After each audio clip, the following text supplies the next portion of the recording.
ఓం శ్రీరంగాయ నమః. సప్తప్రాకారమధ్యే సరిసిజముఖలోద్భశమనే విమానే కావేరీ మధ్యదేశే ఫణిపితసేనే శేషపర్యాంగభాగే నిద్రముద్రాభిరామం కఠినకటశిర పరశ్వనయస్తహస్తం పద్మతరేకరాభ్యాం పరిచితచరణం రంగరాజం భజేహం.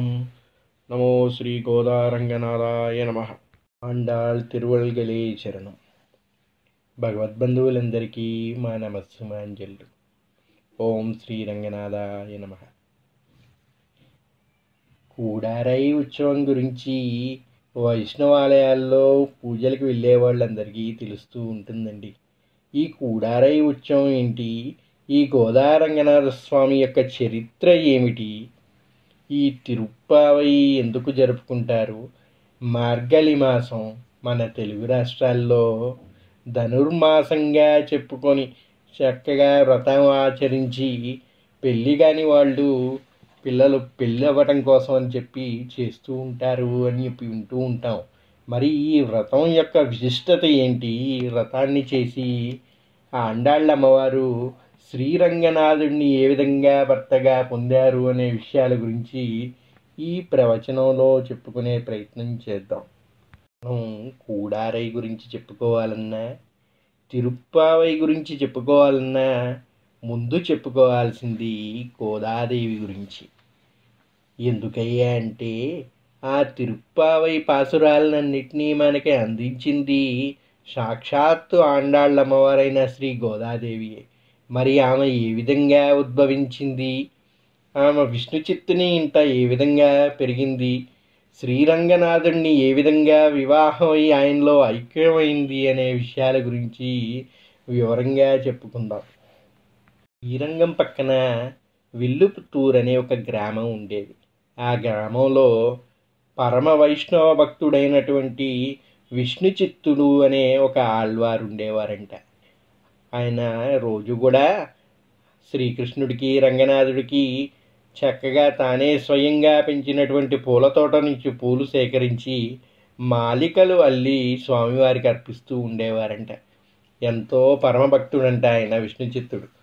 అటువంటి పరమభక్తుడైన విష్ణు చిత్తుడు తన పూల తోటలోని పూల చెట్ల దగ్గర శుభ్రం చేస్తూ ఉండగా ఒక పసిపాప ఆయనకి దొరికింది అని చెప్తారు. ఆ పసిపాపే శ్రీ ఆండాళ్ళ అమ్మవారు గోదాదేవిగా చెబుతారు. ఆమె సాక్షాత్తు శ్రీలక్ష్మీ స్వరూపం, స్వయంభువుగా వెలిచినటువంటి అమ్మవారిగా చెబుతారు ఆమెని. మీరు చూసుకున్నట్టయితే ఏ అవతారంలో కూడా శ్రీ మహాలక్ష్మి ఎవరికి పుత్రికగా జన్మించలేదండి. ఆమె ఎప్పుడూ కూడా అయోనిజగానే వచ్చింది. అదేవిధంగా శ్రీరంగనాథుడిని వివాహం ఆడటానికి వచ్చినటువంటి ఈ గోదాదేవి కూడా అయోనిజగానే ఆ భూమిలో శుభ్రపరుస్తుండగా విష్ణు చిత్తుని వారికి దొరికిందంట. ఎంతో అల్లారుముద్దుగా ప్రేమగా అమ్మవారిని పెంచుకున్నారు విష్ణు చిత్తుల వారు. ఆమెకి ఒక కోరిక కలిగిందంట యుక్త వయసులో. అది ఏమిటి అంటే ఆ శ్రీకృష్ణున్నే భర్తగా పొందాలి అని కోరుకుందంట. శ్రీకృష్ణుని భర్తగా పొందటం ఏంటి, ఈ విధమైన ఆలోచన ఎందుకు వచ్చింది ఈవిడికి అంటే, విష్ణు చిత్తుల వారు ఎంతో అల్లారుముద్దుగా తన కూతుర్ని పెంచుకుంటూ ఉన్నారంట. ఆమె కూడా యుక్త వయసుకి వచ్చిందంట. తనకి కలిగిన కోరిక ఏమిటయ్యా అంటే శ్రీకృష్ణున్నే తాను స్వయంగా భర్తగా పొందాలని కోరుకుందంట అమ్మవారు. మరి శ్రీకృష్ణుడిని భర్తగా పొందడం అంటే మాటలా అండి? ఆయన్ని ఏ విధంగా పొందాలి అని చూస్తూ ఉండగా ఆవిడికి ద్వాపర యుగంలో గోపికలందరూ కూడా కాత్యాయని వ్రతాన్ని ఆచరించి శ్రీకృష్ణుడిని భర్తగా పొందారు అనే విషయం తెలిసిందంట. ధనుర్మాసంలో పెళ్లి కాని పడుచులందరూ కూడా తమకి మంచి భర్తని ప్రసాదించమని వేడుకుంటూ కాత్యాయని వ్రతాన్ని ఆచరించటం ఒక సాంప్రదాయంగా ఉంది.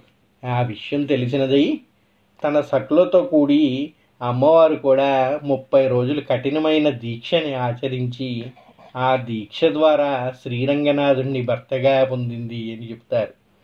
ఆ దీక్ష సమయంలో 30 రోజులు కూడా ఒక్కొక్క రోజు ఒక్కొక్క పాసురంతో స్వామిని ఏ విధంగా పూజించాలి, ఏ విధంగా తయారవ్వాలి, ఎటువంటి నైవేద్యాలు ఆయనకి అందించాలి, పూజా విధానాలు అన్నీ చెబుతూ 30 పాసురాలని రచించారంట.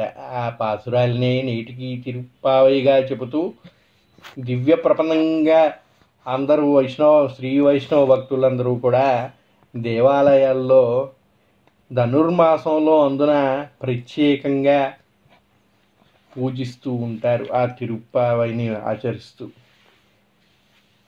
అలా తిరుప్పావైని ఆచరిస్తూ ఆ తిరుప్పావై పాసరాల్ని పఠిస్తూ రోజుకొకటి చొప్పున 30 రోజులు కూడా కఠినమైన దీక్ష చేశారంట అమ్మవారు.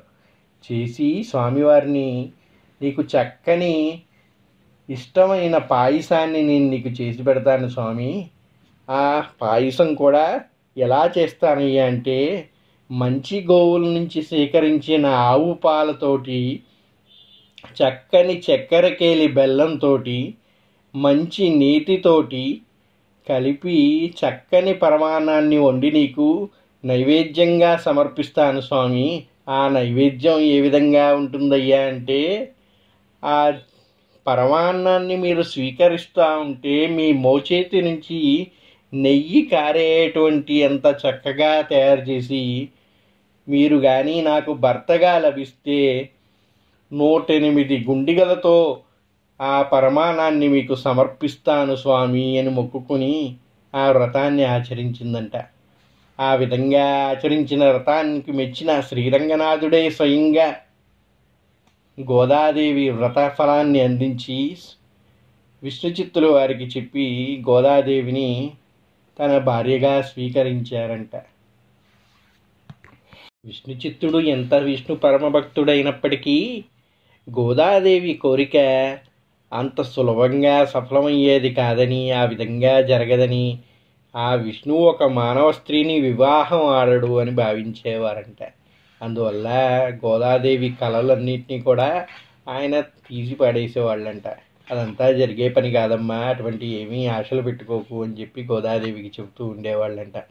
స్వామివారికి రోజు పూలమాలలు ఏదైతే విష్ణుచిత్తుల వారు అల్లి తీసుకెళ్తూ ఉంటారో, గోదాదేవి కూడా ఆ పూలమాలికల్ని తాను స్వయంగా స్వామికి సమర్పించాలనే ఉద్దేశంతో ముందుగా ఆ మాలని తాను ధరించి ఆ మాలికని విష్ణుచిత్తుల వారి ద్వారా శ్రీరంగనాథుడికి చేర్చేదంట. విష్ణుచిత్తుల వారు కూడా పూలమాల అల్లటానికి కూతురు సహాయం చేస్తుందేమో అనుకున్నారు తప్ప, ఆ మాలికలను ఆమె స్వయంగా ధరించి శ్రీరంగనాథునికి అర్పిస్తుంది అనే విషయం తెలియక అలాగే తీసుకెళ్ళి ఇచ్చేవాళ్ళంట. అలా తీసుకెళ్తుండగా ఒకరోజు ఆ పూలమాలికల్లో ఒక ఆడపిల్ల యొక్క జుట్టు కనిపించిందంట అక్కడ పూజారులకి. దీనితో పెద్ద తప్పిదం జరిగిందనే ఉద్దేశంతో ఆ మహారాజుని గొడవకి ఆ విషయాన్ని చేర్చారంట. ఇట్లా విష్ణుచిత్తుల వారు వాళ్ళ అమ్మాయి ధరించినటువంటి పూలమాలల్ని స్వామివారికి అర్పిస్తున్నారు, ఇది పరమదోషం, ఇటువంటి వారి ద్వారా పూలమాలికలు స్వామివారికి చేరరాదు అని చెప్పేసి చెప్పారంట. అలా చెప్పిన తర్వాత రాజు కూడా కోపగించిన వాడై, దైవాపరాధం జరిగింది కనుక ఇక నుంచి విష్ణుచిత్తుని యొక్క మాలల్ని స్వీకరించొద్దు అని చెప్పారంట. అలా చేస్తూ ఉండగా ఒకరోజు గోదాదేవి ధరించిన మాలలు శ్రీరంగనాథుడికి చేరట్లేదు. దానితో శ్రీరంగనాథుడికి కోపం వచ్చిందంట. వెంటనే ఆ మహారాజుకి ఆ విష్ణుచిత్తునికి కలలో కనిపించి, గోదాదేవి ధరించినటువంటి మాలల్ని నాకు అందించకపోవడం మీరు చేసిన పెద్ద పొరపాటు, ఆమెని చక్కగా వధువుగా అలంకరించి నా సన్నిధికి తీసుకురండి అని చెప్పారంట. ఆ మహారాజు కళ గురించి విష్ణుచిత్తుడికి వివరించగా విష్ణుచిత్తుడు కూడా అటువంటి కళే తనకి వచ్చిందని చెప్పి సంతోషించిన వాడై గోదాదేవిని పెళ్లి కూతురుగా అలంకరించి శ్రీరంగనాథుని సన్నిధికి తీసుకుని వచ్చారంట. ఎప్పుడైతే గోదాదేవి శ్రీరంగనాథుని సన్నిధికి చేరిందో ఆమె పూలమాలికల్ని శ్రీరంగనాథుడు స్వయంగా స్వీకరించి గోదామ్మవారిని తనలో లీనం చేసుకున్నారంట.